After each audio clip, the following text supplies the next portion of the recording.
Subscribe now. Carrick Sense YouTube channel, just click the notification bell.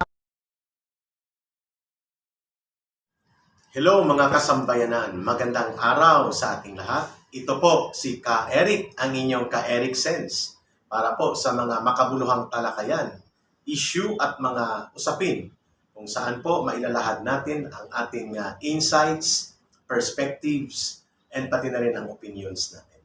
Abangan niyo po ito every Monday, Thursday, and Saturday. Mayroon pa tayong i-upload na video dito sa ating YouTube channel na Ka Eric Sense. At mayroon din po siyang kopya doon sa ating Facebook page na official ay associated po sa akin, ang Jeffrey Ka Eric Series Sambayanan, with more than 50,000 subscribers and followers na po ito.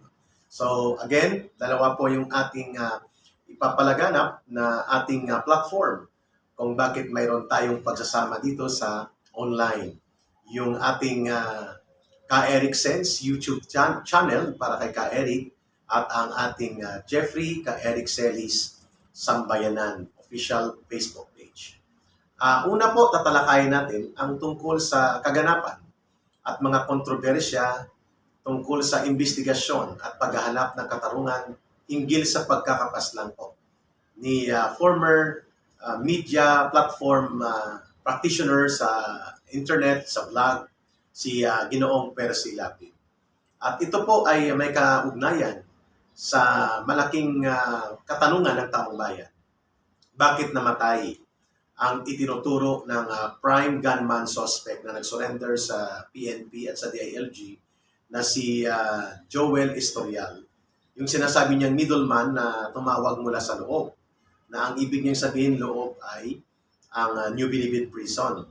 Hindi po yung binabanggit ng CPP-NPA Bulati Dancer Party List Operator na si Raul Manuel na loob ng Malacanang ang suspect niya. Well, pananagutan niya yan. Separate na topic natin yan. I think makatarungan at napapanahon din ang naging desisyon ni Pangulong Bongbong Marcos to put General Bantag or the Bucor Director General Bantag into preventive suspension. So as also supported and recommended as well by our current DOJ Secretary Boyeng Remulla. Hindi naman po yan disciplinary.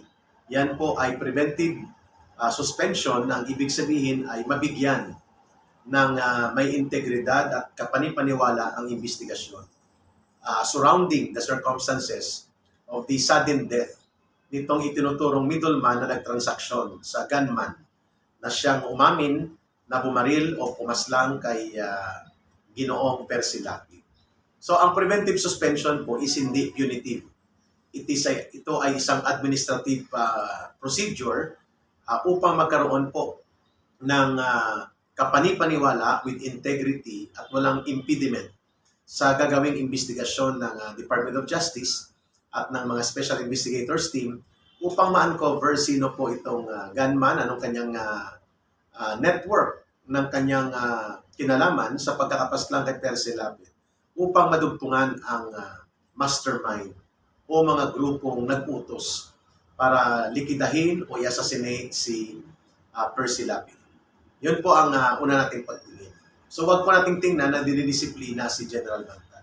Again, a preventive suspension is an administrative procedure. It's not a punitive sanction against a public official or any individual na may katungkulan sa isang posisyon na mayroong mga kontrobersya na nai-involve ang kanyang opisina. Preventive suspension is for integrity investigation. Hindi po yan pag-penalize. So maganda naman ang ginawa ni Director Bantag dyan sa NBP, lalo na po ang pagbangga niya sa sindikato ng mga droga at traffickers ng drugs inside Bilibid Prison at iba pang mga kalunos-lunos na sitwasyon ng pang-aabuso ng mga big-time criminal personalities inside the New Bilibid Prison, kanyang binanggaya.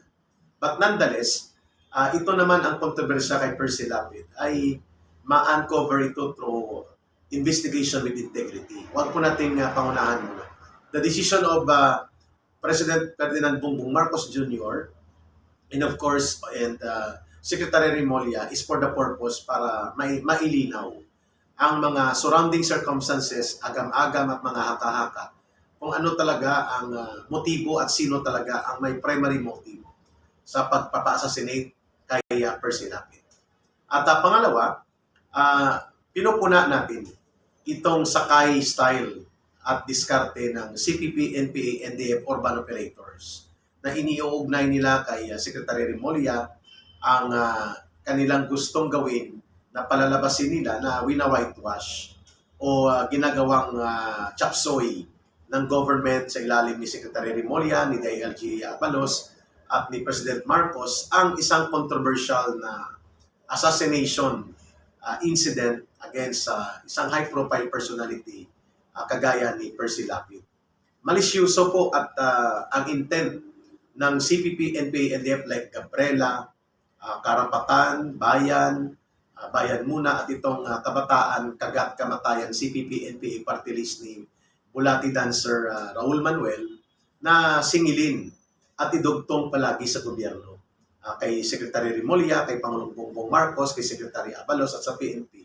As if ang mga taong ito at ang ating mga pamunuan sa pamahalaan ay nagkakaroon ng conspiracy para magsagawa ng krimen doon sa sinasabi niya ng CPP, NPA, NDF at mga kaalyado nila na mga kritiko ng gobyerno.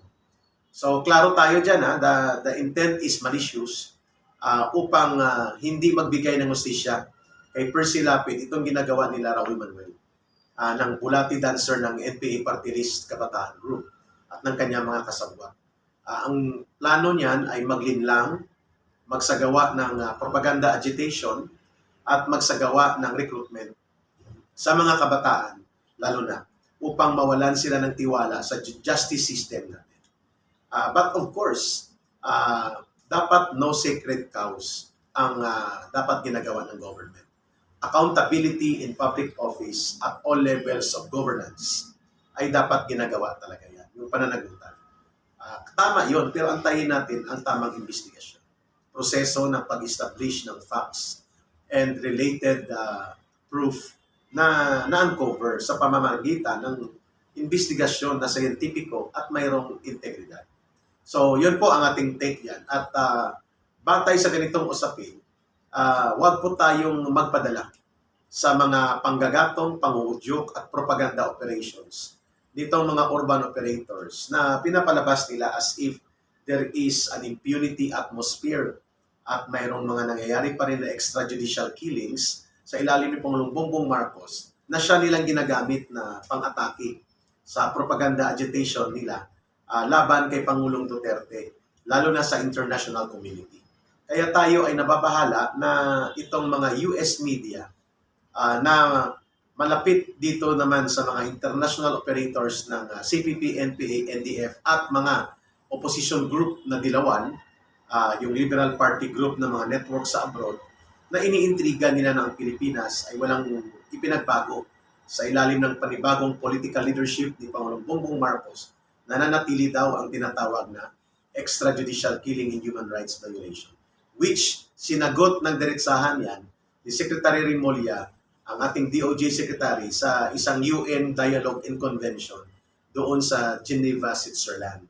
Ang sabi ni Secretary Remulla, ang mga datos na binabanggit ninyo ay between 6 to 8 months. Wala pa ngang 100 days ang Pangulong Bongbong Marcos ay atake na ng atake itong mga international operators and network support ng CPP, NPA, NDF at mga urban infiltrators nila doon sa UN at sa iba pang UN bodies. Sabi ni Secretary Remulla, ipakita niyo mga police blotter records na sinasabi niyong pinagpapatay ng government forces or state instrumentalities. At pangalawa, saan ang mga surviving families ng biktima? Pumunta sila sa Department of Justice para magkaroon ng linaw at mag-file ng complaints at mabigyan ng investigation. Pangatlo, malinaw din na ang sources of information nitong sinasabi ng mga US media at mga grupo nila sa UN Human Rights Body na ang pinanggagalingan ng kanilang datos daw ay walang iba kung hindi ang CPP-created, CPP-led, organized nila na grupo na ang tawag ay Karapatan. Karapatan was specifically organized and established by the CPP para magkunwari na human rights advocacy.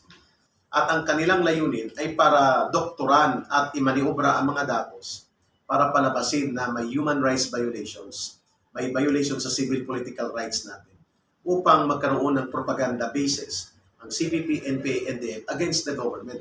Yan ang role ng karapatan. Tagapagpiyansa nga yan ng mga NPA sa Negros, sa Davao, sa Panay, and then many parts of the country, yung mga top commanders ng NPA at mga terrorist leaders nila ng CPP, NPA, NDF ang nagpapiyansa karapatan. So how would you be able to establish yung datos na objective at walang habahid ng malisyuso at abusadong perspective pabor sa CPP, NPA, NDF?